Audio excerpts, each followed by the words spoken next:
الرحيم. سورة أنزلناها وفرضنا وأنزلنا فيها آيات بينات لعلكم تذكرون. الزانية والزاني فاجلدوا كل واحد منهما 100 جلدة ولا تأخذكم بهما رأفة في دين الله إن كنتم تؤمنون بالله واليوم الآخر وليشهد عذابهما طائفة من المؤمنين. سورہ مومنون سورۃ النور کی آیت نمبر 1 اور 2 ہے. آیت نمبر 1 کے اندر سورہ نور کی کچھ تعارف اللہ رب العزت نے کروایا تھا. یہاں سے براہ راست احکام کا بیان ہو رہا ہے.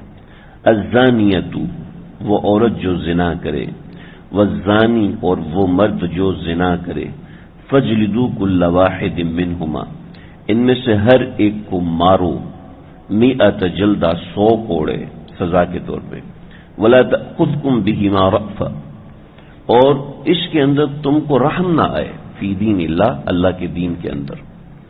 ان کنتم تؤمنون باللہ والیوم الآخر اگر تم اللہ اور اس کی آخرت پر ایمان رکھتے ہو. ایک تو یہ کرے. دوسرا ولیشہد اور اس پر گواہ بھی بنائے، عذابہما ان دونوں کی پٹائی کے اوپر، ان دونوں کی سزا کے اوپر، طائفۃ من المؤمنین مومنوں کا ایک جماعت اور ایک گروہ اس کے اوپر گواہ بھی بنے جو ان کو سزا ملے. حدود آرڈیننس کے حوالے سے جو شریعت نے اتنی سختی فرمائی ہے، ایسی سختی کہیں بھی نہیں. سزاؤں کے حوالے سے شریعت نے جو سختی بیان فرمائی ہے، ایسی سختی کہیں بھی نہیں. حالانکہ اللہ غفور الرحیم ہے، معاف کرنے والے ہیں، رحم کرنے والے ہیں. اپنے رحم کو، کرم کو اللہ نے کثرت سے بیان فرمایا، قرآن میں بھی احادیث میں بھی کثرت سے بیان فرمایا. لیکن جہاں جرم اور مجرم آتا ہے، دیکھیں ایک ہوتی ہے معصیت، ایک ہوتا ہے گناہ. گناہ اور معصیت کی بات نہیں ہو رہی، جرم کی بات ہو رہی ہے. یعنی وہ چیز جو کہ معاشرتی طور پر بری سمجھی جاتی ہے، دینی اعتبار سے بری سمجھی جاتی ہے، اس کو جرت سے کر رہا ہے، اس کو جرم کہتے ہیں. جہاں جرم اور مجرم آ جاتا ہے وہاں شریعت نے سختی کی ہے. چنانچہ فرمایا وَلَا تَأْخُذْكُمْ بِهِمَا رَأْفَةٌ فِي دِينِ اللَّهِ تمہیں اس کے اوپر ترس نہیں آنا چاہیے، تمہیں اس کے اوپر رحم نہیں آنا چاہیے. اگر تم اللہ پر اور آخرت کے دن پر ایمان رکھتے ہو تو ترس نہیں کھانا مجرم کے اوپر. آج اگر ہم اپنے قانون کو دیکھتے ہیں، ملکی قانون کو دیکھتے ہیں اور عالمی قانون کو دیکھتے ہیں، تو ملکی قوانین کے اندر اور عالمی قوانین کے اندر مجرم کے اوپر ترس کھایا جاتا ہے.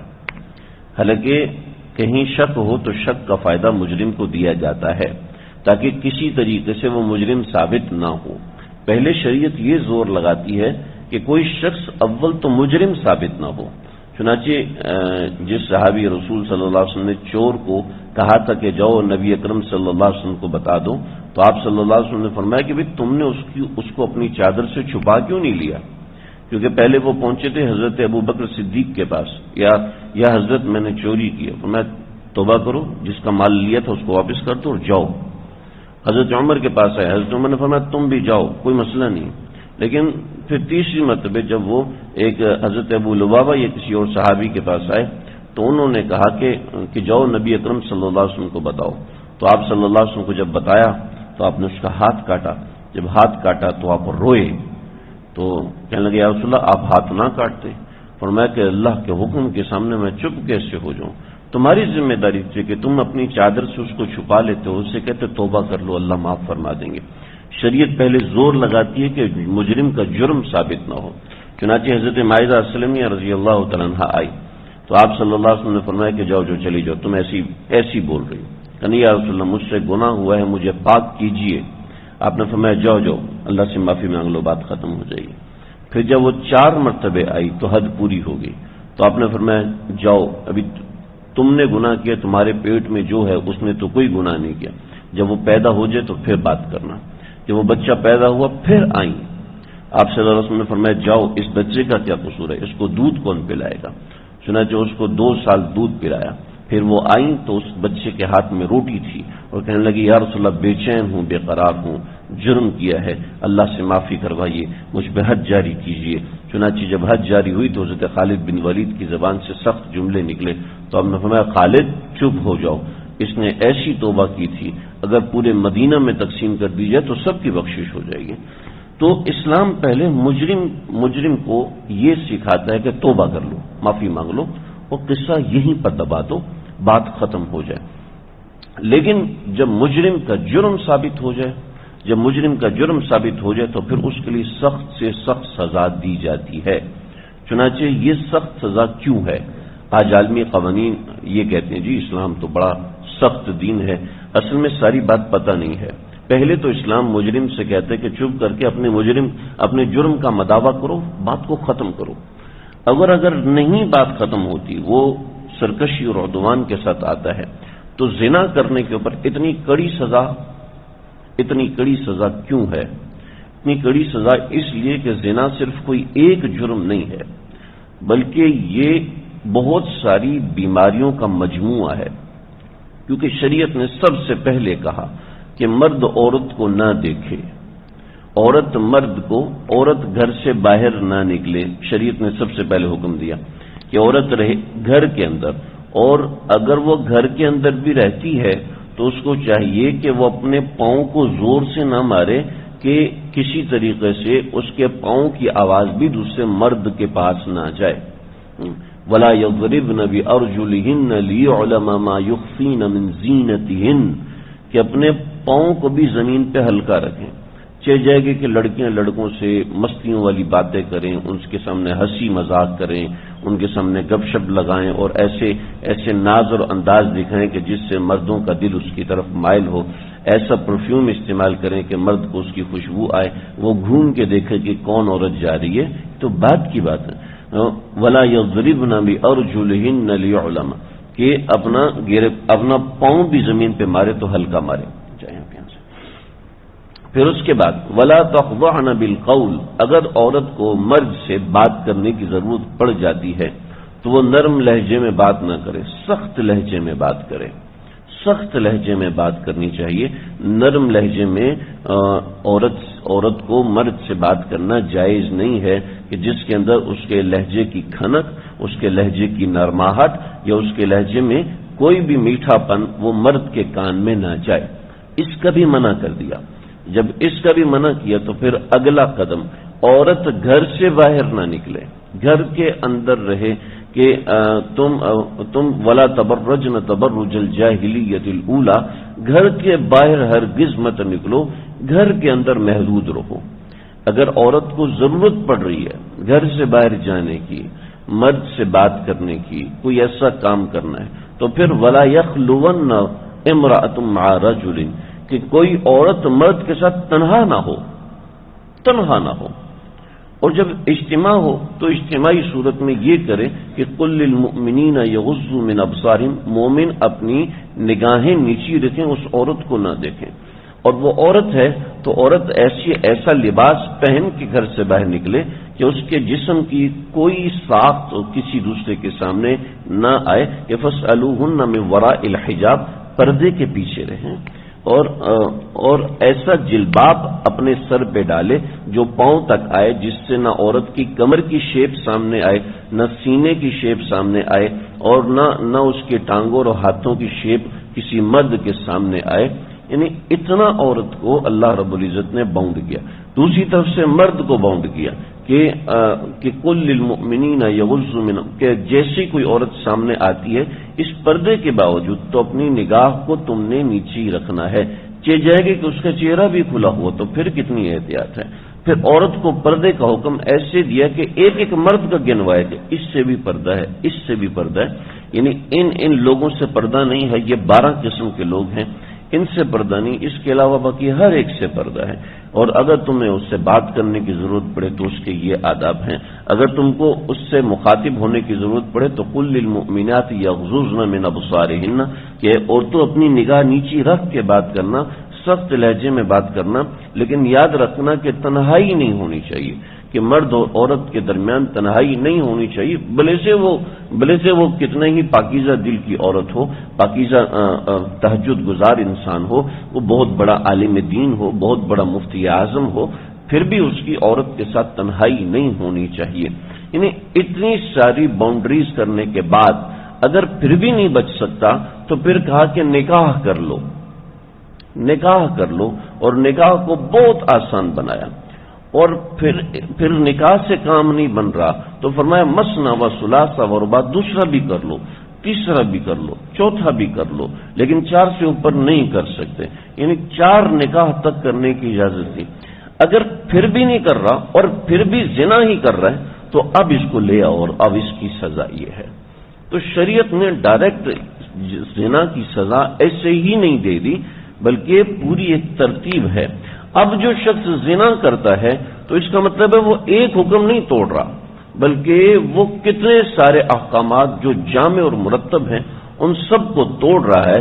جب ان سب کو توڑنے والا شخص معاشرے میں آ رہا ہے تو شریعت نے کہا اب اس کو نمونہ عبرت بناؤ، اب اس کو لوگوں کے سامنے لاؤ اور بتاؤ کہ دیکھو اس نے یہ گناہ کیا ہے، لہذا اگر کوئی دوسرا شخص یہ گناہ کرے گا تو اس کے ساتھ بھی یہی معاملہ ہوگا۔ آج دیکھیں ہم شریعت کے احکامات کے اوپر ڈیبیٹ کرنے کو تیار ہوتے ہیں، لیکن ہمارے معاشرے کے اندر انٹرنیٹ کے اوپر اور ہر ایک کے جیب میں رکھا ہے، جو چاہے جس طرح کی لڑکی منگوا لے، جو چاہے جس طرح کا گناہ کر لے۔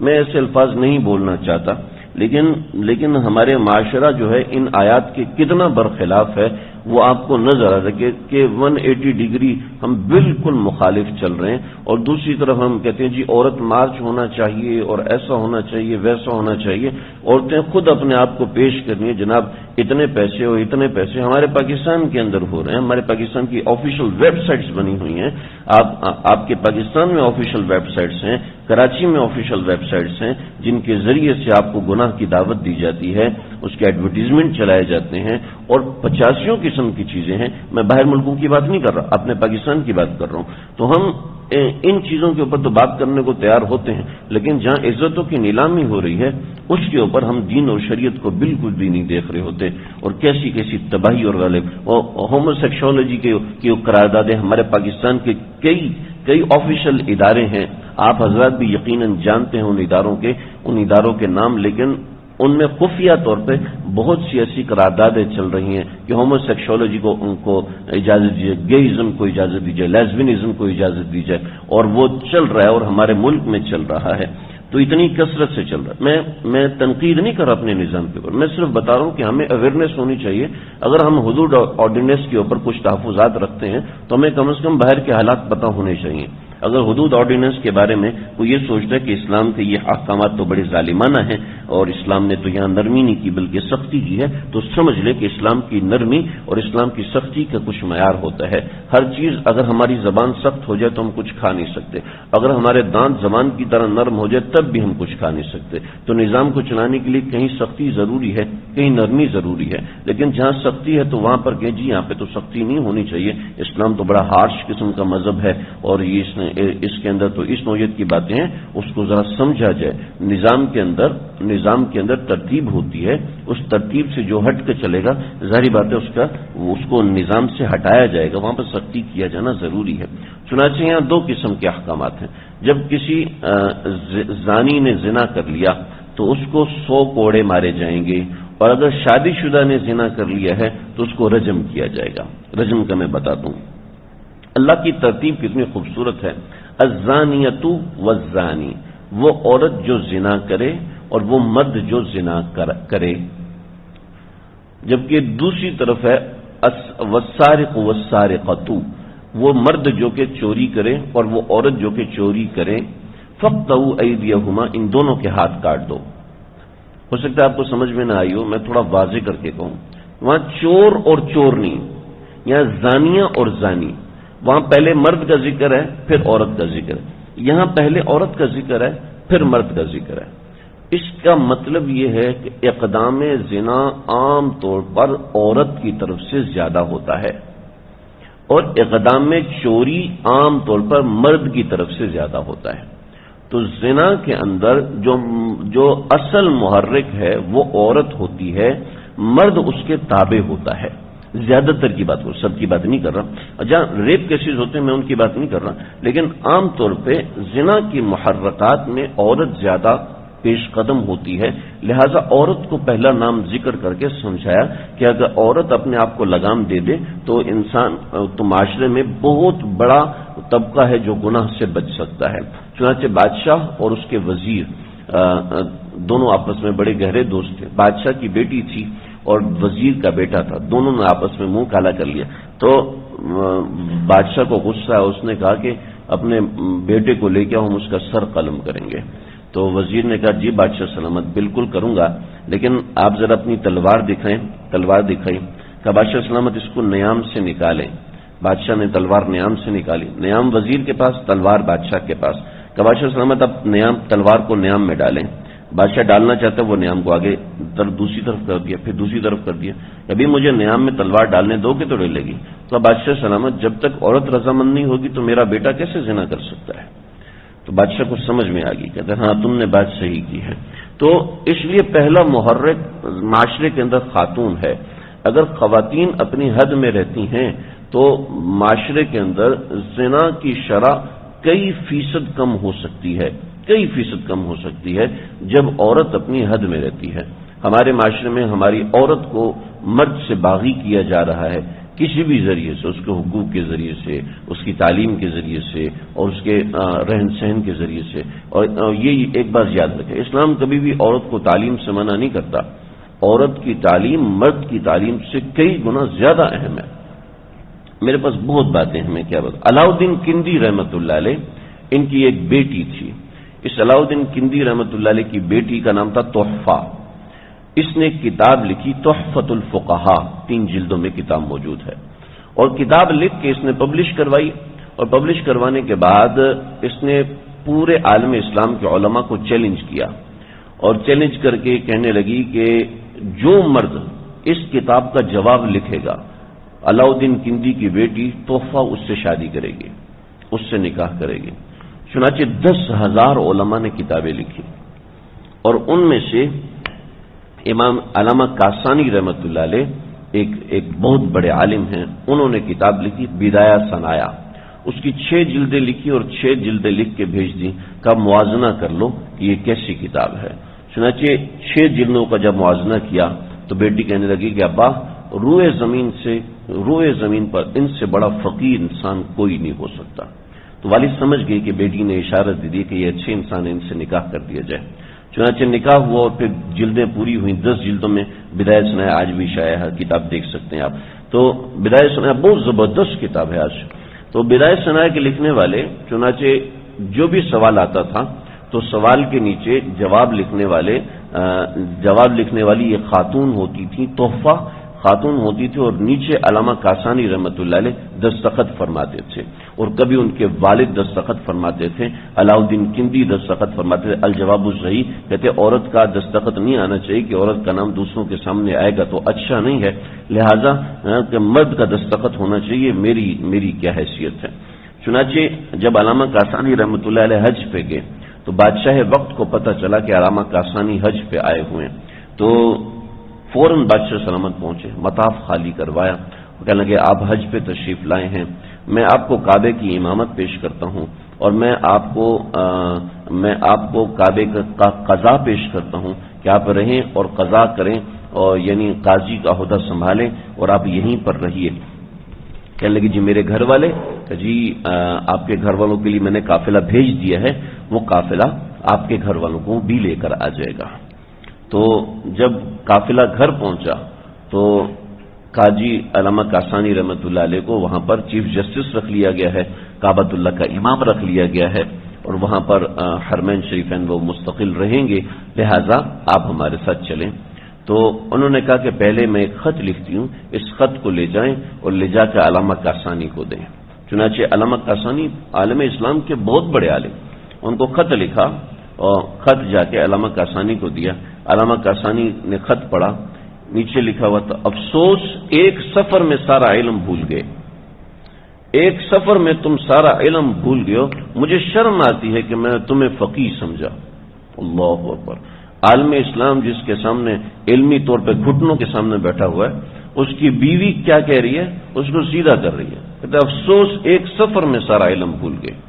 امام ابو حنیفہ کے نزدیک مکہ مکرمہ میں مستقل رہائش رکھنا جائز نہیں ہے، مکروہ ہے، اس لیے کہ وہاں کا نیکی بڑی ہے تو وہاں کا گناہ بھی بڑا ہے۔ امام ابو حنیفہ کا تفرد ہے، آج کے فقہاء کرام اجازت دیتے ہیں مکہ مکرمہ میں رہ سکتے ہیں، پہلے زمانے میں معاملات اور تھے، اس لیے کہ جو حجاج تھے وہ جو رہنے والوں کے گھر میں رہتے تھے، اور ظاہر بات جو گھر کا دروازہ بند کرے گا تو حجاج کو تکلیف ہوگی، اور اگر یہ گھر میں رکھے گا تو اس کو تکلیف ہوگی، تو اس کا اتنا ظرف ہی نہیں ہے، تو کسی کا ظرف نہیں ہوتا تھا، تو کعبۃ اللہ کے ارد گرد لوگ حج کے لیے آتے، عمرے کے لیے آتے، تو مستقل ان کو کھلی جگہ ملنی چاہیے، کھلے گھر ملنے چاہیے، لیکن آج کل آپ کو پتہ ہے کہ ہوٹلنگ سسٹم ہے، تو پہلے یہ حکم تھا امام ابو حنیفہ کے نزدیک، چنانچہ کہ امام ابو حنیفہ کے نزدیک تو کعبۃ اللہ میں مستقل رہائش درست نہیں ہے، پھر آپ کیسے رہ رہے ہیں؟ نمبر ایک۔ نمبر دو، اللہ کے نبی نے فرمایا من جعل قاضیا فقد ذبح بغیر سکین، جس کو قضا کا منصب دیا گیا اور اس نے ایسے ہی قبول کر لیا تو وہ تو بغیر چھری کے الٹی چھری سے ذبح کیا گیا، تم نے مزے سے قبول کر لیا، نہ کوئی مزاحمت کی نہ کچھ یہ کیا۔ امام ابو حنیفہ نے تو جان دے دی تھی قاضی القضا نہیں بنے، اور تم بڑے مزے سے قاضی القضا بن گئے ہو، بڑی حیرت ہو رہی ہے، بڑا افسوس ہے۔ اور تیسرا، عورت کا بغیر محرم کے سفر کرنا جائز نہیں ہے، تم نے اتنا بڑا قافلہ میرے لیے بھیج دیا ہے، ان میں کوئی بھی میرا محرم نہیں ہے، افسوس کہ تم ایک سفر میں سارا علم بھول گئے۔ مولانا قاسانی رحمۃ اللہ علیہ منہ نیچے کیے، کہ خط کیا ہے، کہ خیریت کا آیا ہے، جیب میں ڈالا اور رات کے وقت چپکے سے گھوڑے پہ بیٹھے اور حرمین شریفین سے نکل کے آگے گھر پہنچے۔ یعنی کہنے کا مقصد یہ ہے کہ ہماری تاریخ میں ڈاکٹر حمید اللہ خان صاحب رحمۃ اللہ علیہ، ابھی کچھ برس پہلے ان کا انتقال ہو، انہوں نے 10,000 محدثات کے نام ایک پوری کتاب لکھی ہے، تقریباً 46 جلدوں میں کتاب ہے، جس میں 10,000 خواتین کے حالات لکھے ہیں کہ جنہوں نے تاریخ میں علم دین کو وہ مقام دیا ہے جو مرد حضرات بہت کم دے پائے ہیں۔ تو ہماری شریعت خواتین کو تعلیم سے بالکل منع نہیں کرتی، لیکن بے حیا بننے سے منع کرتی ہے۔ عورت کو مرد کے کندھے سے کندھا ملا کے کام کرنا چاہیے، مرد کے کندھے سے کندھا ملا کے کام نہیں کرنا چاہیے، مرد سے آگے بڑھ کے کام کرنا چاہیے۔ ہم عورت کو اپنے ساتھ تھوڑی ملا سکتے ہیں، عورت تو ماں ہونے کی حیثیت سے، بیوی ہونے کی حیثیت سے بھی ایک سادہ سی بات ہے، مرد گھر سے باہر کمائے گا، عورت بھی گھر سے باہر کمائے گی، تو بچوں کی تربیت کون کرے گا؟ بیبی سیٹر کی ماسی کرے گی، بیبی سیٹر کی خاتون کیسے تربیت کر سکتی ہے؟ جو تربیت ماں کر سکتی ہے۔ افسوس کہ وہ مائیں بھی چلی گئی، وہ ویڈیو گیم کھلانے والی رہ گئی اور کارٹون دکھانے والی رہ گئی، اللہ حفاظت فرمائے۔ تو عورت کو بے حیا ہونے سے شریعت نے سب سے پہلے روکا۔ والزانیۃ، پہلے عورت کا ذکر کیا کہ وہ عورت جو زنا کرے، والزانی، اور جو مرد زنا کرے۔ حدیث میں آتا ہے کہ نبی اکرم صلی اللہ علیہ وسلم نے فرمایا جب کوئی شخص زنا کرتا ہے تو جس وقت وہ زنا کرتا ہے تو اس کا ایمان اس کے دل سے نکل کر ہوا میں معلق ہو جاتا ہے، جیسے ہوا میں بادل معلق ہوتا ہے، ایسے اس کے دل سے ایمان نکل کے معلق ہو جاتا ہے۔ پھر زنا کرنے والا جہنم کے اندر ان کمروں میں رہے گا جن کمروں میں ایسی حدت اور گرمی ہوگی، ایسی تکلیف اور شدت ہوگی کہ جہنم بھی اس جگہ سے پناہ مانگے گی، اے اللہ میں اس جگہ سے پناہ مانگتی ہوں۔ اس کی تکلیف کتنی زیادہ ہے کہ زنا کرنے والا اتنے خطرناک انجام میں رہے گا کہ زنا معاشرے کو تباہ کر دیتا ہے، زنا رزق کی برکتوں کو ختم کر دیتا ہے، زنا انسان کی نسلوں کو تباہ کر دیتا ہے، زنا انسان کے اخلاق کو تباہ کر دیتا ہے، زنا انسان کو انسانیت سے نکال کے جانور پنے میں لے آتا ہے، کیونکہ جانوروں کو نہیں پتا ہوتا کہ یہ جانور کون ہے میرے ساتھ، یہ جانور میرا اس سے کیا تعلق ہے۔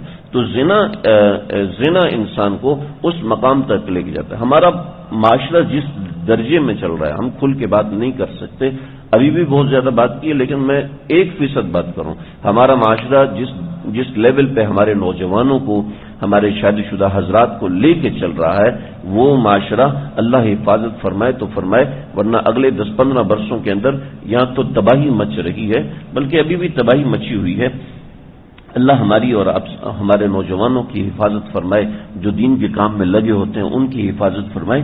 یہ گناہ اتنا عام ہوتا جا رہا ہے، اتنی کثرت سے ہوتا جا رہا ہے، ہم سے لوگ رابطے میں ہوتے ہیں، بہت سی چیزیں سامنے آتی۔ چنانچہ جو شریعت نے مجرم کو مجرم رکھا ہے تو اس میں بڑی حکمتیں ہیں۔ جب کسی زنا کرنے والوں کو سرعام سزا دی جائے گی، فَاجْلِدُوا كُلَّ وَاحِدٍ مِّنْهُمَا 100 جلدہ، جو غیر شادی شدہ اس کو 100 کوڑے مارو، 100 کوڑے ایسے مارنے ہیں کہ کہ اس کی ہڈی نہیں ٹوٹنی چاہیے، اس کا گوشت نہیں پھٹنا چاہیے، یعنی اتنی زور سے مارنے چاہیے اور اتنا ہلکا بھی نہیں مارنے چاہیے کہ اس کے جسم پر کوئی نشان نہ پڑے، یعنی اس کے جسم پہ نشان بھی پڑے اور اس کی ہڈی بھی نہ ٹوٹے، یعنی اس طریقے سے اس کو 100 کوڑے مارے جائیں، پنڈلیوں پر اور کمر پر اور بیک سائڈ پر، یعنی ادھر سر پر نہ مارا جائے، گردن پر نہ مارا جائے اور پنڈلیوں پہ اس زور سے نہ مارا جائے اور رانوں پہ اس زور سے نہ مارا جائے کہ ہڈی ٹوٹ جائے اس کو، یعنی اس طریقے سے سزا دی جائے۔ یہ تو ایک سزا ہے۔ دوسری ولا تأخذکم بہما رأفۃ فی دین اللہ، اس میں نرمی نہیں کرنی۔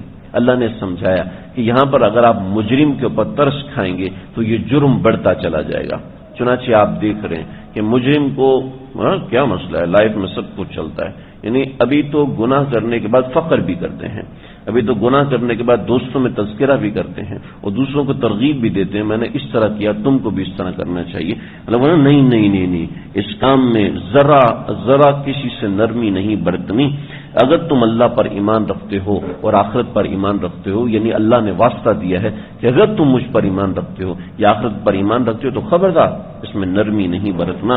اور دوسرا عذاب کہ مسلمانوں کے سامنے اس شخص کی بدنامی ہونی چاہیے، جس شخص نے زنا کیا ہے، جس شخص نے یہ معاملہ کیا اور پکڑا گیا ہے، اس نے اللہ سے توبہ نہیں کی، تو اس کی بدنامی ہونی چاہیے۔ وَلْيَشْهَدْ عَذَابَهُمَا طَائِفَةٌ مِّنَ الْمُؤْمِنِينَ، مومنوں کے ایک طائفہ کو بھی اس کے سامنے حاضر کیا جائے تاکہ لوگوں کو پتہ چلے کہ یہ کتنا گندا گناہ ہے۔ آج آپ دیکھیں کہ جب جس سزا کو سرعام بتایا جاتا ہے اس سزا کے حوالے سے جرم کا ریٹ کم ہو جاتا ہے، لیکن ہم ایک ایسے عالمی قانون میں اپنے آپ کو باندھ چکے ہیں جس عالمی قانون کو ہم نے اپنے سامنے رکاوٹ بنایا ہوا ہے، ورنہ ہمارے ملک میں تقریباً مہینے میں کم از کم 3 سے 4 کیسز ایسے آتے ہیں جس میں بروٹل ریپ ہوتا ہے، بچوں کے ساتھ ایسے معاملات ہوتے ہیں، بچیوں کے ساتھ 6-7 سال کی بچیوں کے ساتھ ایسے معاملات ہوتے ہیں، لیکن ہمیں عالمی قوانین اجازت نہیں دیتے کہ ہم ایسے لوگوں کو سرعام ماریں، عالمی قانون، جبکہ سعودی عرب کے اندر ایسے قوانین ہیں جو لوگ اس طرح کی حرکتیں کرتے ہیں ان کو سرعام ان کا سر قلم کیا جاتا ہے، چنانچہ ان کے ملک کے اندر اس نوعیت کا ریشو بالکل بھی نہیں ہے۔ کیوں نہیں ہے؟ اس لیے کہ وہ عالمی قوانین، عالمی طاقتوں سے نہیں ڈرتے، لیکن ہم چونکہ عالمی طاقتوں سے ڈرتے ہیں، اس نوعیت کے جرم ہمارے سامنے چاہے آنکھوں کے سامنے ہوتے ہیں، وہ پھر مزید پہلے سے زیادہ آگے بڑھ کے آ رہا ہوتا ہے، پہلے سے کئی گنا آگے بڑھ کے آ رہا ہوتا ہے، اور یہ مرض اب یہ جرم مرض کی شکل اختیار کر چکا ہے، اس کے اوپر جتنی بات کیجیے کم ہے۔ تو اللہ رب العزت نے اس کا مکمل ایک علاج بیان فرما دیا کہ اس مجرم کی یہ سزا ہے، اس مجرم کے ساتھ نرمی نہیں کرنی، اس مجرم کے ساتھ پیار نہیں کرنا، اس مجرم سے محبت سے بات نہیں کرنی، بلکہ اس کے ساتھ نمبر 1 تو سختی کی جائے کر کے اس کو سزا دی جائے گی، نمبر 1، اور نمبر 2 اس کو بدنام بھی کیا جائے گا تاکہ دوسرا کوئی شخص ایسا جرم نہ کرے۔ اللہ رب العزت ہماری حفاظت فرمائے، ہمارے معاشرے کی حفاظت فرمائے۔ وآخر دعوانا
آج تو تھوڑا 24 گھنٹے سے چل رہا ہے۔ اچھا